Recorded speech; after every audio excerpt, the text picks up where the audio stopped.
Good morning. This is Jason Dean coming live at you again for a new fun-filled video here up on the World Wide Web, otherwise known as my YouTube channel, Film Fanatic. Hope everyone's doing good. Thanks again, and I always love to welcome the new subscribers.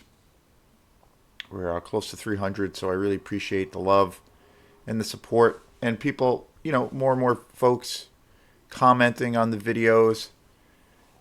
I love interacting with other film fanatics, other fans, and like I've said in other shows, I love it when people make some recommendations. I've had that a few times recently, where a few movies that I've been doing shows on, particularly lately, I've been doing tons of videos on probably my favorite, well, definitely my favorite label out there that puts out a lot of grindhouse movies, and that is Mondo Macabra. They, for my money, and through my time exploring this whole world, the dark underbelly of cinema, kind of how I think of it, or how I like to think of it, with the whole world of exploitation, I feel like Mondo Macabra takes like the deepest dive into probably the most obscure exploitation movies that are out there. And, especially in regards to, say, horror themed films, or to a degree full on horror exploitation movies. They have just an amazing selection. I'm just always blown away. I discovered Mondo Macabra probably about 2 years ago. Yeah, about 2 years ago. I was at the store that I always talk about. I was at my home away from home, Blue Moose Music in Waterville, Maine. And I remember, going out, searching, like I usually do, going through the aisles and going through the bins. Usually I'll start off in the music selection area, or the music section, go through that for a while. A lot of the times when I go there, there's some times where I have a specific album I have in mind, or a specific movie, but generally I try to go in really cold. And for me, the experience is enhanced by me keeping that, in the moment mindset, meaning that I can, I feel like I've discovered things without having a plan, just kind of off the cuff. Maybe movies that I've seen before, movies I grew up watching, movies I've never seen before. And it's, just, to me, that's why I don't really order movies online, or music. I don't really order anything when it comes to like physical media, particularly movies, mainly movies and albums, CDs, or what have you. And the same could be said also for when it comes to books. That's one of the reasons I don't really order things online, and a bigger reason as to why I don't really stream anything. That's a little bit more involved, and that has a lot to do with, which I've talked a lot about, the technology that is used for how a lot of these companies stream movies. I feel like there's a lot of compression on a lot of films, and it's really, it comes across for me as still a good experience, and I think the technology that a lot of these companies are using has gotten better. But I generally feel everything feels like it's in this box, and everything is really compressed. It's a weird thing.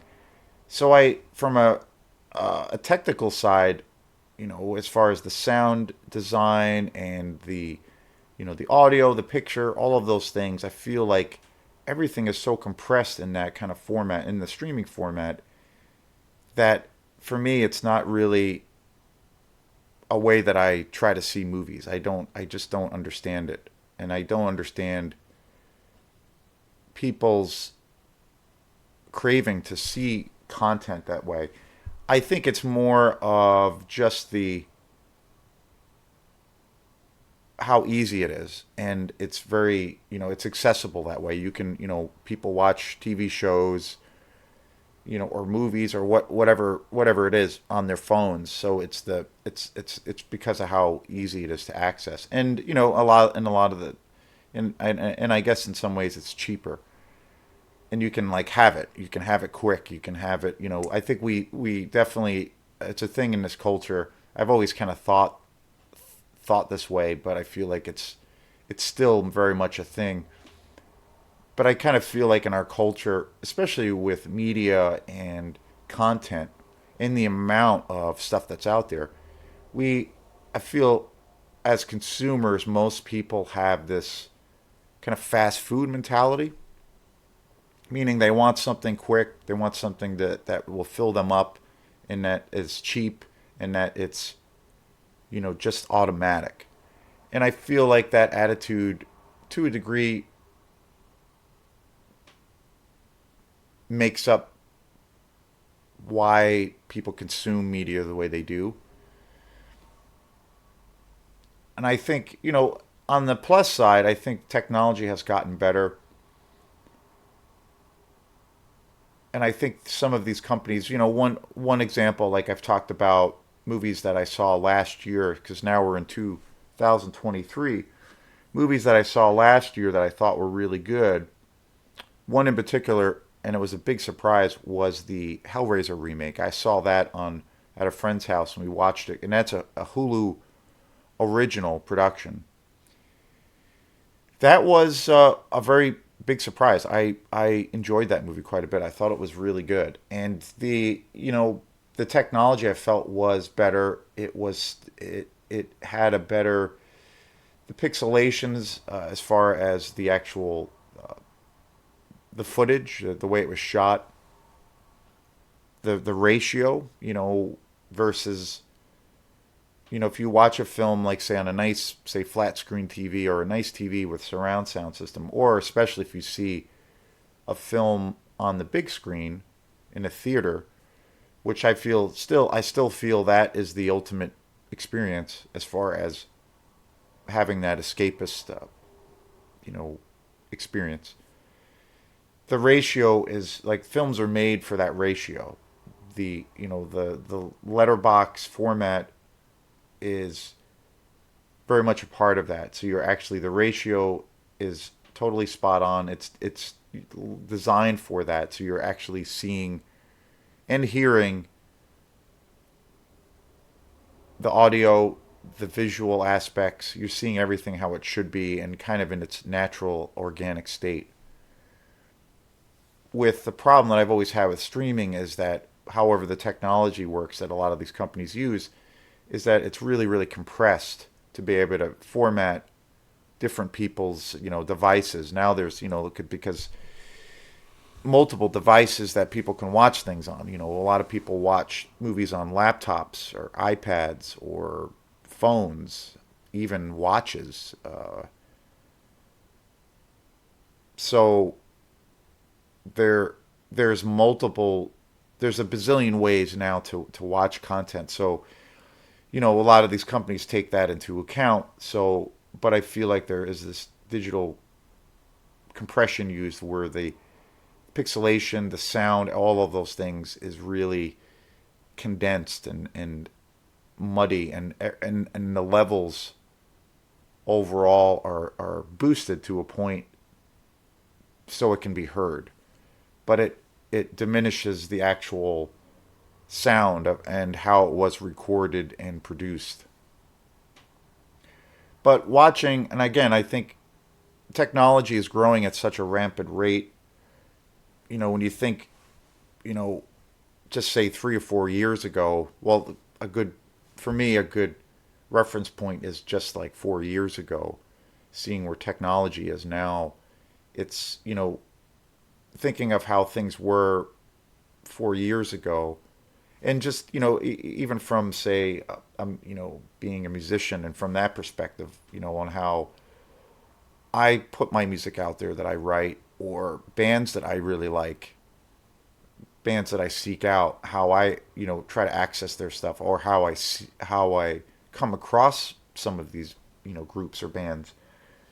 Compared to 4 years ago, it's like it's unbelievable how it's a I feel like we're in a different world, and things are just growing at for good or bad, exponentially. Things are growing at such a rapid rate that it's kind of staggering, and it's really interesting, but with an element of trepidation and a little bit of hesitation, I guess, as to where technology will go, and how that will affect, you know, where people will be at, in a few years, or just how we, interact with each other, in social terms, but then also the idea of how we access media. And, the streaming thing is still relatively new. And on the plus side, I feel like the technology that these companies are using has gotten better. And I thought when I saw Hellraiser, the quality was significantly better. The pixelation was off. It felt like things were not boosted to a level of where they were trying to be maxed out to be able to, you know, access and and all these various electronic devices. It felt like it had a little bit more of a natural wetness, and it was more at this natural level, and the pixelation was really good. But that being said, I also, I remember when we watched it. I watched it over a buddy's house last year, and I think it came out. It came out, the new Hellraiser. I think it came out in October last year, 2022, and it was good. I really enjoyed it. And I'm looking forward to seeing it again. But I also felt right at the end of it. I remember we talked about you know about the movie, and we were like kind of excited by it, and that it was in a lot of ways original, very different, but it had the classic, Clive Barker story intact. From what I had heard from people too, I've never read the actual books that Clive Barker's written, but from what I heard, that the story was actually for this movie was a little bit closer to the actual book. Eventually, I'll probably read those books, but so it was very good. But at the end of it, we were, talking about it, and we were, pretty excited by it.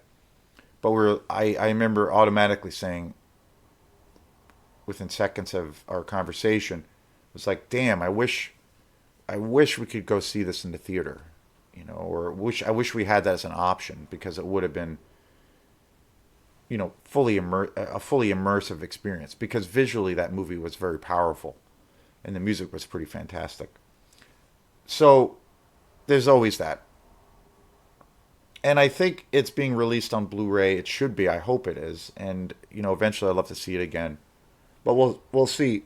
And now the trend has moved even more to where there's even more films that are being created by these companies that are these big streaming platforms that are doing all original content. So and you can't have access. Some of these films are not being released in the theater, and there's been even talk that certain films will not get a physical release, which I think is awful. So we'll see. We'll see where things go. But so I basically talk a lot, about those things. Those are issues that I always, I'm always thinking about, because I feel like for me, it definitely, as a fan and as a film fanatic, those things really affect me as a consumer. It's also a thing of where I love to stay up on new things, and I don't get a chance to see a lot of new movies until much later, because of the time lag. But when something is available in its streaming form, to where it maybe goes to Blu-ray or whatever, and some films still are put in theaters, but it seems at a shorter period of time, so it's very different. So it all to me, it all goes back to what I originally mentioned about Mondo Macabra in the beginning of this show. Films and the way I usually access material, physical media, is I love to I'm a tactile oriented person. I love to me it's about the search and not knowing. I like one of the reasons I don't, like I said too in the beginning of the show, one of the reasons I don't order things online is like you can. I mean, you can order anything. You can order anything online and it's, you can save some money. But I hate doing it because to me it's a magical experience when you're going to a physical place and you see the artwork for something and you're like, wow, like what is this? Oh, cool, they have this. Oh, this is awesome. Oh, look at the price. And then holding it and looking at it, and it's that immediate experience in the moment to me is why I love media, and that's how I access media. And I feel like all of those things get completely lost with that. Like one example, there's a band that I recently discovered that I just love so much, and they're this newer kind of contemporary black metal band from England called Winterfilleth, and they're just amazing. And I discovered them pretty recently, like a few months ago. I listen to watch a couple of YouTube channels of I watch a lot of movie YouTube guys and girls, obviously. I also watch lots of music YouTube guys, and there's one guy Questy, who's a British guy. He does a really great show on metal, and it's mostly black metal oriented stuff. But he did a show where he mentioned these guys, Winterfilleth, and then he did a show where he ranked all of their albums. And I watched the show and I listened. It was cool because he played snippets of each album, and I was like, this is awesome. Like this is killer. It was just really awesome music. And then I came across this really, really fantastic concert of theirs where the quality is just like the audio and the visual thing.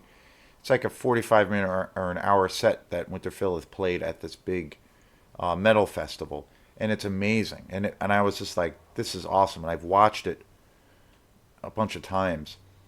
So I was trying to find their albums, and I was going through Blue Moose. At first, I went through Blue Moose to try to order their music, and I figured, they're an obscure band, but they've also been around for a long time. They've been around for almost 15 years, and they have about 8 or 9 albums out.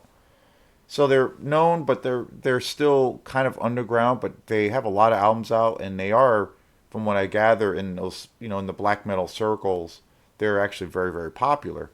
And they're like a newer, they're kind of doing something really new and fresh within the genre. And they couldn't get any of the albums through Blue Moose, and it was just a kind of a pain in the butt. They couldn't find it. They couldn't find the distributor. So then finally, what I decided to do, and obviously they didn't have any albums in stock. So I went to their Bandcamp. I ordered their album through Bandcamp, and I've been waiting for like almost 2 months now for the album, and I have no idea what the heck's going on, and I still haven't gotten it. And now, if I don't hear anything or see anything in the next couple of days, I'm gonna have to find a number or something to try to get in touch with the company. And I feel like that's the reason I hate doing mail order and ordering things, because it's such a drag. But if things are there and you see them and they're that's the discovery. And that's how I discovered Mono Macabra. And they take the deepest dives. They take the deepest dive in the world of exploitation and cover all kinds of wild. Well, it's actually their tagline is the wild world of cinema, and they are truly, as a company, exemplars of that. I mean, they the range of films that they do like supernatural horror films, they do the sex exploitation films, slasher films. I mean, you name it. And it's just awesome. And I've been doing a bunch of shows, and none of their films. I discovered that their label about like I said, about 2.5 years ago or so, 2 years ago. And none of the movies that I came across that they sell had never, I never heard of them before. So I've, took a chance, and every movie I've gotten, you know, since then has been just gold, and I've just been totally digging it. Just so awesome, and the diversity in her catalog is the other thing. So I've been posting videos on their collections lately, and I've had a couple of real cool people, comment on the videos and say, "Well, if you like this movie or this style or this, you might like this director." So they make a little list and they send it to me, and that's awesome. Like that's one of the things that I love the most. It's probably the thing I love the most about doing this channel is, the recommendations, or people saying, maybe, and then I've had people say that they appreciate that I'm covering a film or films that, maybe that are just not being talked about. So, and so they go on to discover it. And that's, to me, that's what it's about. Because at the end of the day, it's just about these films and what they mean to me and how just fun this whole thing is. So today is a show on a horror classic. Horror classic, to say the least. I've had this collection for about 2 years ago. I originally got this from Santa Claus as a Christmas present. And that is George Romero's Night of the Living Dead. Not only is it the Night of the Living Dead on 4K Blu-ray, but this is the Criterion collection, which in itself is kind of insane that Criterion has Night of the Living Dead on it. When I came across that they had this movie in their collection, I was completely blown away. The Criterion collection, like I've been a huge fan of the Criterion collection for years and years and years, going back over 10 years ago. The Criterion company has been around for quite a few years. They specialize in, or at least originally, like they specialized in a lot of European, quote unquote art house films, or a lot of European films. And they've expanded to, they started doing re-releases of a lot of American films, and now it's really inclusive to where now they're doing horror films. And so when I saw that they had this, I couldn't believe it, because for many many years, like they would do, films like Louis Buñuel, who is a real famous French director, a real surrealist director, just an amazing director. They would typically do a lot of the Ingmar Bergman films, The Seventh Seal, and all those incredible films. All kinds of, fabulous editions of a lot of, classic European cinema directors and films. Even like Akira Kurosawa, they did some editions of his films. And then over the years, I saw that they've expanded more and more to where I remember just recently coming across a Criterion collection of Silence of the Lambs. And they've started doing lots of American films too, filmmakers like Jim Jarmusch, who I love. And I bought the Criterion collection for Dead Man, starring Johnny Depp, which is my favorite Johnny Depp film, and also my favorite Jim Jarmusch film. Super obscure movie, just an amazing masterpiece of a film. And I bought that on the Criterion, through Criterion. And the other thing about Criterion is the supplements, the special features, the packaging is just, from that perspective or on that side of things, it's probably the highest and the best treatment that films are given at all by any company. They're immaculate. They're remastered.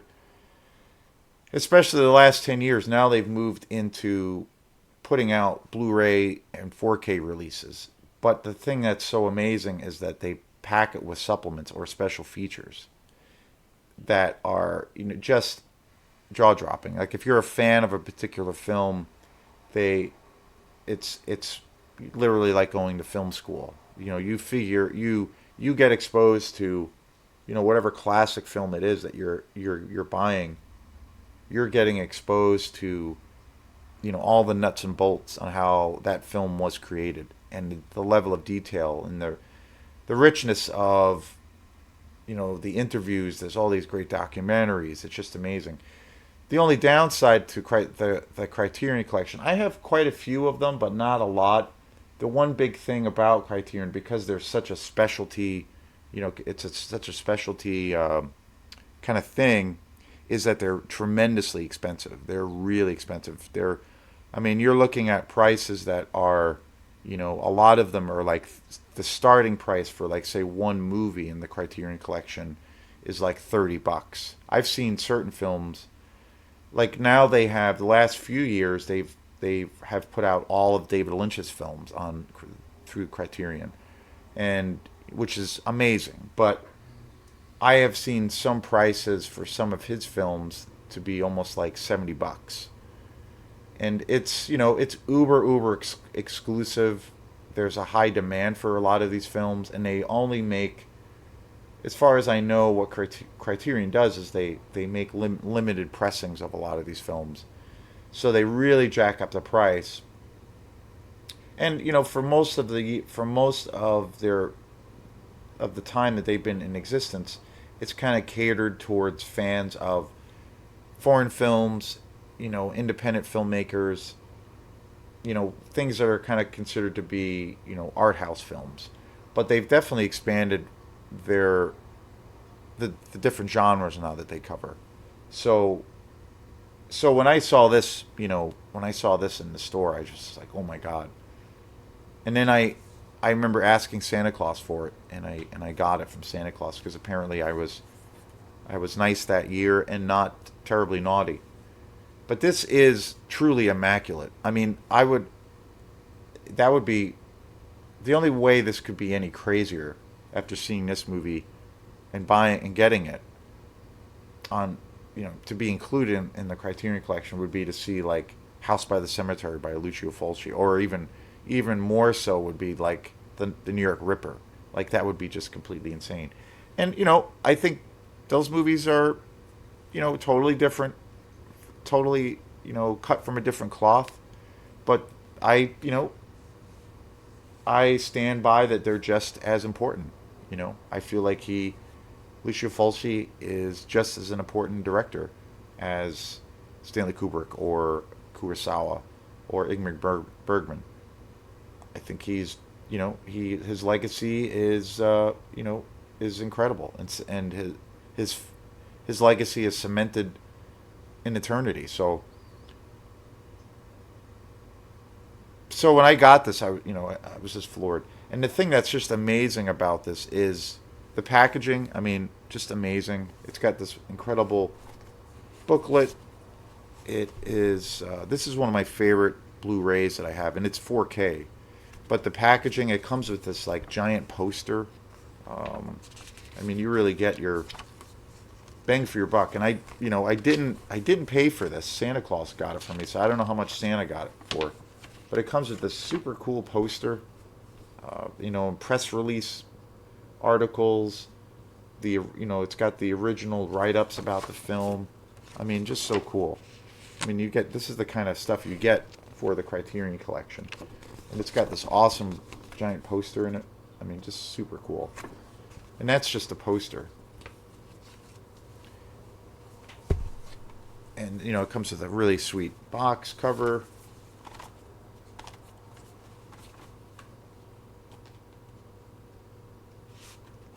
So, you know, in a lot of ways, you're paying a lot of money, but you're definitely getting, you know, to a degree, your money's worth.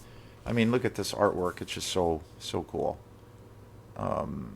This is probably my favorite, other than when I mentioned Jim Jarmusch's Dead Man. This is probably my favorite Criterion collection. I have a few Criterion collections. I have a couple of Roman Polanski movies. I think I have a Kurosawa movie or two. I have a handful, not a ton of of them, but and this comes with two discs. There's one with the movie, and it's all 4K, it's all Blu-ray, it's totally remastered, and and again, this is a movie that is so raw and was so low budget, and of course with it's shot in black and white, but it's all remastered. It's in 4K. It's all taken from the original negative, and it has a second disc that literally has about 5 hours of special features, and it's mind blowing. Like, you know, it's literally like I said before. It's like going to film school, and you learn so much about how a masterpiece like this was made. And just it's so inspiring. And it's got the two discs, it's got the movie. It's all restored in 4K, and it comes with the second disc here. That's got all the special features. It's incredible, just incredible. And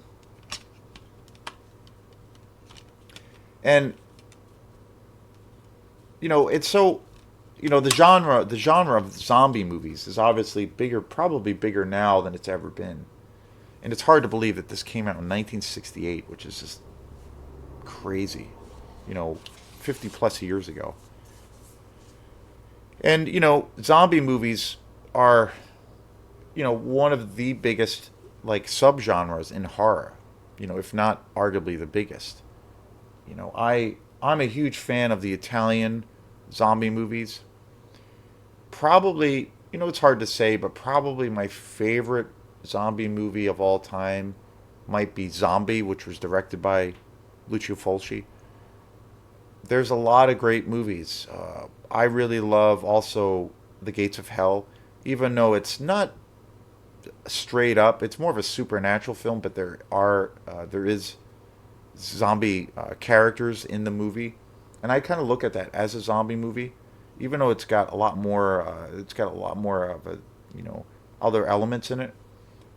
But I probably would say that those two are my favorite zombie movies. Also Bruno Mattei did some amazing zombie movies. Another Italian director. There's so many great zombie movies, and I probably lean towards, if I had to say my favorite zombie movie of all time, like I said, would be Zombie from Lucio Fulci. But it's hard to say. But I think, and then you have The Walking Dead, which is a TV show that's been on for like, I don't know how many years, 10 years. And there's been so many movies that have come out, World War Z, Zombieland, all of the other movies that came out, after, George, Romero unleashed this classic, the sequels, just Dawn of the Dead, which I think is one of the greatest. That is an amazing film. That is a movie which is really, it's so damn good that whenever I think about that film, that's why a lot of the times I have a problem with like making a list of like say your favorites, because that movie is so damn good. Also directed by Romero, and so I go back and forth, but I think overall, for my money, probably the greatest zombie movie ever made is probably Night of the Living Dead. I kind of feel like it is, and it's very different than most zombies, like say in a contemporary lens. Obviously it was shot in black and white for very, very money, if any. But I feel like the atmosphere for this movie, the music, the creep factor is so incredibly strong. And whenever I watch this movie, I always had a really crappy DVD version of this film. And I grew up watching this film like most kids growing up into horror. This was definitely like the first zombie movie I ever saw. And every time I'm reminded that this came out in '68, I'm just like, wow. When it always happens when I watch it again. And I used to see it on cable, VHS. It was a regular movie of my youth. And it was definitely like the first movie about zombies that I ever saw. But it always scared me. It always terrified me. And it had this creep factor, with how the makeup was used. And just the whole atmosphere of the film was just so like, you really, there was this overwhelming sense of dread and that the world was ending. Just unbelievable. And the way the film is shot, the way George Romero kind of put this film together, it also feels like, I always feel like it puts me in this frame of mind that I'm almost watching like a documentary, and it's so like it's so well done. So it has this realism to it that is unprecedented and kind of unmatched. There are scenes in the movie too when basically all hell is breaking loose and these zombies are taking over, and the main characters are stuck in this house, and they're boarding up the house and they're trying to survive and ration the food and trying to figure out what to do. And at one point they have this TV and they're able to watch a newscast of basically what's going on around the world, and there's like these scenes of where they interview this news crew is interviewing these politicians about what's going on, and these politicians in DC are giving like a press conference, and it's so real. It feels like when you watch, every time I watch this movie, whenever that, I remember like every time I see that scene, it just feels so real, like you're actually watching the news. Like it's so done, it's so well done, and again, to me, it makes it feel like you're not watching a work of fiction. Like it feels like a documentary, and it's that to me is probably the strongest point of this movie.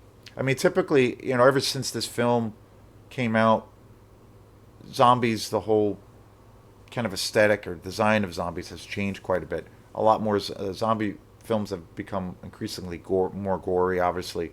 And then you have like the 28 Days Later zombies, where the zombies are really rabid and very intense and are coming at you full throttle.